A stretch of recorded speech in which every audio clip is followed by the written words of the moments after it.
Have you ever noticed with day trading that the obvious outcome of a setup or a trade isn't always the way the market moves? Have you wondered about that? I always wondered about that. If I see a setup and I'm like, hey, this is looking a lot like a short, why is it that the market ends up squeezing higher or ends up doing the exact opposite of what I think the obvious move is? We're gonna talk about a trade that made me $2,000 off of trading the opposite of the obvious. The obvious, opposite, obvious, something like that. We're gonna talk about it right here in this video, so make sure you stay tuned.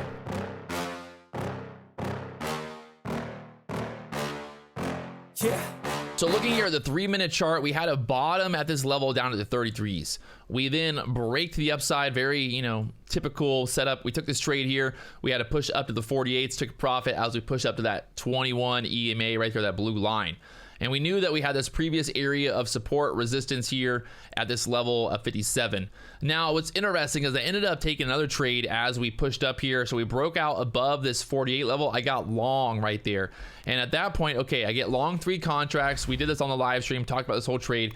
We push up and you can see what happens. Let's go to the 5-minute chart actually, because it's a little bit better. So looking here at the 5-minute chart, we pushed above that 48 level and look where we went. We went right up here to the 21 EMA on the 5-minute chart. We got stuck there. But what's interesting, if you look right here, these 2 candles. You see these 2 candles? We got wick. I mean, that's 10 minutes of price action, and we basically just got stuck right there. And we're stuck there below the EMAs. We're stuck there at that resistance, that support level previously. So at that point, you're like, hey, I think this might be a short, right? I should be shorting here because we're going to sell down.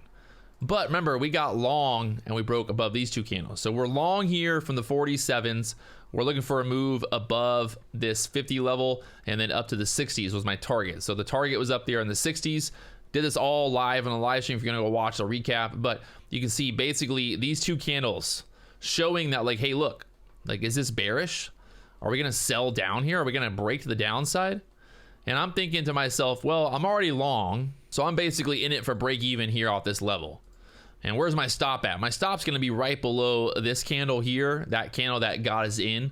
So we're gonna be long for the break above these 2 candles here at the 48s. My stop is down here at the 44. So right there, 44 stop. But again, look at these 2 candles. So these 2 candles right here, the obvious thing when you see these 2 candles, you're thinking it's a short, right? It's a short because we're getting denied, we're not gonna go higher. But at that point, like I said, I'm already in the trade. So should I take my profit? Should I get out, seeing that we had 2 candles getting denied like that? Well, let's think about the bigger picture. What is going on with the bigger picture? We had this double bottom at the 30s. We've sold off. The market's pushing back up. Where's the VWAP at this point? The VWAP was up at the 80s. Where's the VWAP at? The VWAP was up at the 70 level at that point. So I'm thinking, well, hey, there's really no reason for me to get out right now. We know that we just broke out after that double bottom. We push up here. Yeah, we have these 2 candles kind of telling us that there's some serious weirdness going on with the selling. But the thing is, I know that if the sellers get trapped right here, if they're getting trapped, and we can't break to the downside here, we can't break below 48s. We had all these indicators kind of lining up right there. We had the ADMA, we had everything kind of lining up. So I was watching to think on the live stream, talked about as long as we could hold that 48, 50 level, well, then we get a squeeze up. And that's exactly what happened. We got that squeeze up because, again, we have these shorts. Basically, the shorts are piling in here. Shorts are shorting, short. And then look what happens. We get that squeeze up and we get this big spike in volume. We get that big candle to the upside up to the 64s. What's interesting is, guess what? Picking those shorts, we get that pullback. But guess what? Again, this level ends up holding.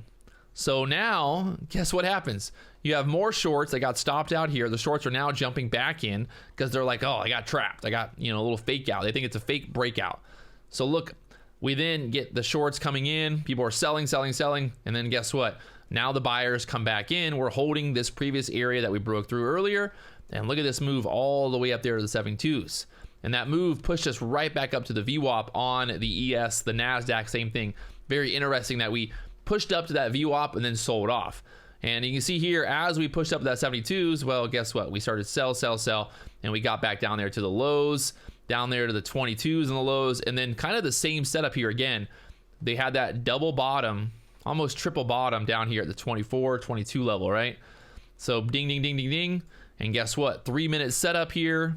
We got this break of that downtrend. But the problem is, I would say a lot of times when these downtrends are too sharp, you should expect a retest, right?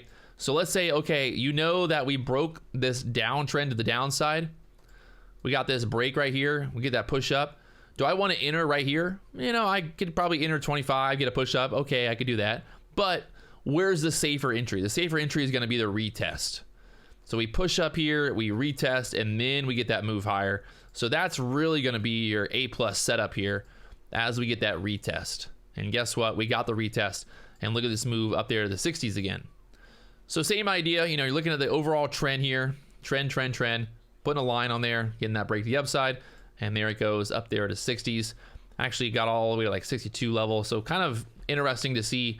That's right where that VWAP is as well. Again, I talk about the VWAP all the time. The VWAP at that 60 level here, end of day. The VWAP was at the 72 level earlier, and that's where the market turned down. I think the really big focus here is you've got to look at the bigger picture. You got to think, are there shorts getting trapped here? Are the shorts getting trapped? Are the longs getting trapped? Who's getting trapped? Who's getting a fake out?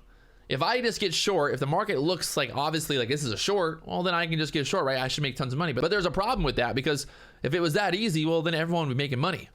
We really got to think kind of like, okay, what's the different scenarios here? What's the different outcomes? Do we go up? Do we go down? If we go up, like, how does that work? Are there going to be enough buyers? If we pop above a certain level, will there be shorts getting covered? If we break the downside, will there be stop losses? We need those areas of liquidity to give that volume to get through those moves. So I'm always thinking like kind of both sides. Am I short? Am I long? Kind of what is the overall play? And kind of analyzing, if I'm shorting, you know, where's my stop at? Okay, well, if my stop's at 60 and, you know, there's possible long opportunity from the 55s, well, then I think that there's a good chance to get some shorts to get covered and get a squeeze going. So I'm always thinking both sides of the trade, you know, short and long. But a lot of times, like I talked about in the live stream, the more obvious play isn't what the actual market's going to do. And that's not to say that like you should just second guess yourself, but you should think about like, again, where are the traps? Like the market loves to trap longs. It loves to trap shorts. The market kind of needs that, right? It needs to kind of do these fake outs, these breakdowns, these fake outs, or whatever you want to call them, traps, to kind of get that liquidity, to get those moves happening. So thinking about not being right, not being wrong, and being like, okay, if I'm a short, where am I shorting at? Where's my stops at? If I'm a long, where am I getting long at? Where are my stops at? Because if those stops get ran, well, then we're gonna get a bigger move and we're gonna get those breaks through those areas of resistance or breaks through the support levels. So always be thinking about where those longs are, where those shorts are when you're trading, and think about both sides. Because if you think about both sides, it kind of does give you an advantage, because now you're like, okay, you know, that makes sense. It makes more sense to be short than it does to be long. And you kind of can weigh your options a little bit better.